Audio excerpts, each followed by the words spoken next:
जय माता दी। राधे राधे। गुप्त नवरात्रि का 8वां दिन माता को समर्पित है। महाविद्या बंगलामुखी माता को इस दिन मां महागौरी की भी पूजा की जाती है।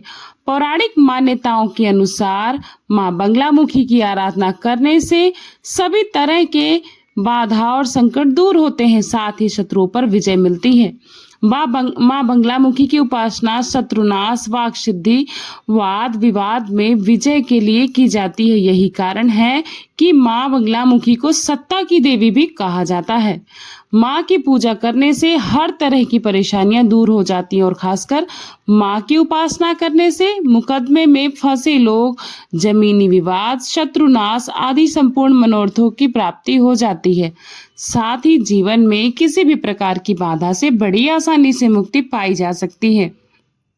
इस दिन प्रातःकाल जल्दी उठकर स्नान आदि से निवृत्त होकर घर में और मन में काजल को रखना चाहिए। साफ और स्वच्छ वस्त्र धारण करके पूर्व दिशा की ओर मुंह करके मां की पूजा करनी चाहिए। पूजा करने से पहले हाथ में जल या पुष्प लेकर व्रत रखने का संकल्प लिया जाता है।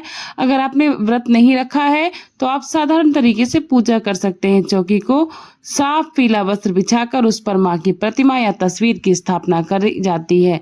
अगर बंगलामुखी मां की तस्वीर या मूर्ति नहीं है तो कोई बात नहीं, आप दुर्गा मां की मूर्ति की स्थापना कर सकते हैं। साथ ही बंगलामुखी यंत्र की पूजा भी कर सकते हैं, या फिर आप यंत्र है नहीं है तो कागज में बना सकते हैं। मां को पीले रंग के फूल अर्पित किए जाते हैं, पीली मिठाइयों का भोग लगाया जाता है, फिर मंत्रों का जाप करा जाता है। जाप करके बंगलामुखी चालीसा का पाठ किया जाता है। क्योंकि मां महागौरी का दिन है, इसलिए आज के दिन मां महागौरी की पूजा करके व्रत की कथा पढ़नी और सुननी चाहिए। सबसे अंत में दुर्गा चालीसा का पाठ करके आपको आरती करनी चाहिए। गुप्त नवरात्रि के दिनों में अगर कोई विशेष फल या मिठाई का भोग नहीं लगा पाते हैं तो सच्चे मन से श्रद्धा के साथ केवल लौंग और बताशे का भोग भी आप लगा सकते हैं। किसी भी तरह के वाद विवाद मुकदमा में विजय प्राप्त करने के लिए आज के दिन मां बंगलामुखी को हल्दी की 2 गांठ अर्पित करनी चाहिए। पूजा करते समय ओम श्री बंगलामुखी देव्यै नमः इस मंत्र का आपको कम से कम 11 या 21 बार जप करना है। फिर मां से प्रार्थना करनी है कि आपका जो भी वाद विवाद है या जो भी मुकदमा है उसमें आपको विजय प्रदान करें। फिर हल्दी की 1 गांठ आप अपने पास अपने घर की तिजोरी में या अपने पर्स में रख लें और दूसरी गांठ को जल में प्रवाहित करते आप इस राज को नवरात्र के आखिरी दिन भी प्रवाहित कर सकते हैं। यदि आपके पास समय है तो संभव आप तो उसी दिन प्रवाहित कर दीजिएगा, नहीं तो आप बाद में भी कर सकते हैं। इसके बाद आप इस प्रकार सच्चे मन से मां पर विश्वास करके इसको पानी में जब बहाएंगे तो किसी प्रकार के झूठे मुकदमे में या किसी प्रकार के वाद विवाद में आपकी ही विजय होगी। शत्रु से अगर आपको परेशानी हो रही तो वह विरोध, वह वाद विवाद सब कुछ शांत हो जाएगा, आपको मुकदमे में विजय प्राप्त हो जाएगी। मां बंगलामुखी के संबंध में जो कथा प्रचलित है उसके अनुसार सतयुग के समय में एक महाविनाश करने वाला तूफान उत्पन्न हुआ था, जिसके कारण सारा विश्व महाविनाश की ओर बढ़ने लगा। यह सब कुछ देखकर श्री हरि विचलित हो उठे और अपनी समस्या के समाधान के लिए भगवान शंकर की शरण में जा पहुंचे। तब भगवान शंकर ने उन्हें शक्ति की उपासना करने की सलाह दी। उनकी सलाह पर भगवान श्री हरि ने हरिद्रा सरोवर के तट पर कठोर तप किया। भगवान विष्णु के तप से देवी महा त्रिपुर सुंदरी बहुत प्रसन्न हुई और तनाव से जल से क्रीड़ा करती हुई देवी के हृदय में दिव्य तेज।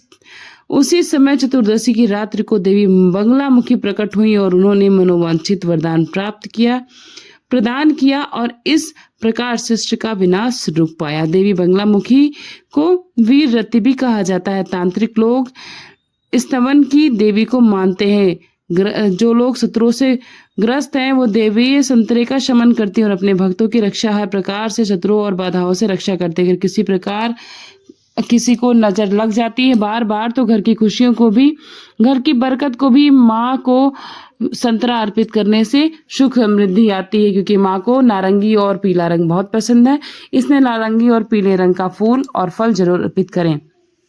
पूजा करने के साथ ही माँ को चने की दाल चढ़ाएं। इसके बाद पूजा के साथ इस मंदिर में तेल का दान कर देना चाहिए। अगर कोई केस चल रहा है और आप इसमें विजय प्राप्त करना चाहते हैं तो और उससे मुक्ति पाना चाहते हैं तो बंगलामुखी माँ को 8 नींबू की माला यानी संतरे की माला जो है उसको चढ़ानी चाहिए। ये इससे किसी भी प्रकार के मुकदमे में विजय मिल जाती है।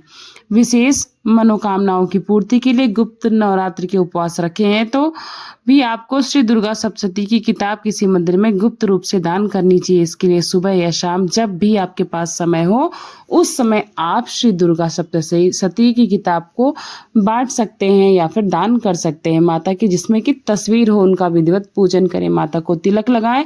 इसके बाद माता से प्रार्थना करें आपकी जो भी मनोकामना हो उसे जल्दी जल्दी माता रानी पूरी करें। इस प्रकार इस पुस्तक को प्रणाम करके आसपास जो भी मंदिर है वहां पर दान कर दीजिए। दान करने के लिए आप मंदिर में या तो मंदिर में जो देवी की मूर्ति है वहां के चरणों में रख सकते हैं या फिर जहां पर दान पात्र होता है उस जगह पर भी आप इस किताब को रखकर आ सकते हैं। यह थी आज की कथा और अब हम सुनेंगे महागौरी की कथा। पौराणिक कथाओं के अनुसार मां पार्वती ने भगवान शंकर को पाने के लिए कठिन तपस्याएं की थी। हजारों वर्षों तक माता ने अन्य जल ग्रहण नहीं किया था जिससे उनका शरीर काला पड़ गया था। माता की तपस्या से प्रसन्न होकर भगवान भोलेनाथ ने उन्हें पत्नी के रूप में स्वीकार किया था और गंगा जल उन पर डालकर उनको अत्यंत कांतिमान बना दिया था। इसी कारण से पार्वती के स्वरूप में महागौरी माता को पूजा जाता है और उन्हें कहा भी जाता। मान्यता है कि माता की इस स्वरूप की पूजा विधिवत करने से सौंदर्य की प्राप्ति होती है और हर घर में सुख समृद्धि का वास होता है। पर महागौरी के वर्ण को लेकर एक अन्य कथा भी है जिसके अनुसार माँ को अपना ये रूप ब्रह्मा जी के आशीर्वाद से मिला है। काल रात्रि के रूप में सभी राक्षसों का वध करने के बाद भोलेनाथ ने देवी पार्वती को काली कहकर चिढ़ाया था। इस पर माता ने उत्तेजित होकर ब्रह्मा जी की कड़ी तपस्या की थी और ब्रह्मा जी ने देवी से प्रसन्न होकर मां पार्वती को साक्षात दर्शन दिए और हिमालय के मानसरोवर में स्नान करने के लिए कहा, जिसके बाद मां का शरीर दूध की तरह से सफेद हो गया। माता के इसी स्वरूप को महागौरी कहा जाता है। माता महागौरी का स्वरूप बहुत ही उज्जवल, कोमल और श्वेत वर्ण का है। श्वेत वस्त्र धारण करती है माँ देवी। एक हाथ में त्रिशूल और अपने हाथ में डमरू भी लिए हुए हैं। नीचे वाले हाथ को अभय मुद्रा में है। देवी महागौरी को गायन संगीत बहुत प्रिय है और यह सफेद वृषभ यानी कि बैल पर सवार है। माता का काल रात्रि स्वरूप जितना भयंकर है उतना ही महागौरी का स्वरूप शांत और सुंदर है। अष्टमी तिथि को इनका पूजन किया जाता है। पूजन करने से सभी प्रकार की मनोकामनाएं पूर्ण हो जाती हैं।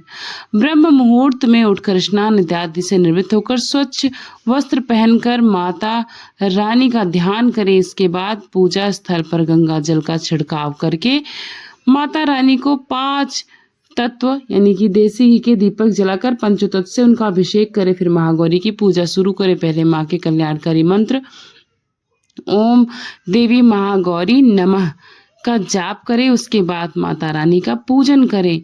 उनको आप धूप, दीप, अक्षत इत्यादि का पूजन सामग्री अर्पित करें। और माता रानी को सुहाग की चीजें बहुत पसंद है, लेकिन उनको वस्त्र सफेद और फूल सफेद चढ़ाएं। नारियल से बनी हुई चीजों का भोग लगाएं। तो इस प्रकार आप माता महागौरी की पूजन कर सकते हैं। जिनके भी शादी विवाह में देरी हो रही है या फिर जिनको अच्छे जीवन साथी की चाह है या फिर जिनके शादी विवाह में किसी भी प्रकार की बाधाएं, उनको माता महागौरी की पूजा अवश्य करनी चाहिए। इससे आपके जीवन में सुख समृद्धि और आपको आपकी मनोकामना पूर्ण होती है। तो बस आज की कथा में इतना ही। आगे की जानकारी अगली कथा में। थैंक्स फॉर वॉचिंग पूर्णिमा के ब्लॉग। मिलते हैं नई कथा के साथ। वीडियो अच्छी लगी हो तो लाइक, सब्सक्राइब एंड शेयर करेगा। राधे राधे, जय माता दी।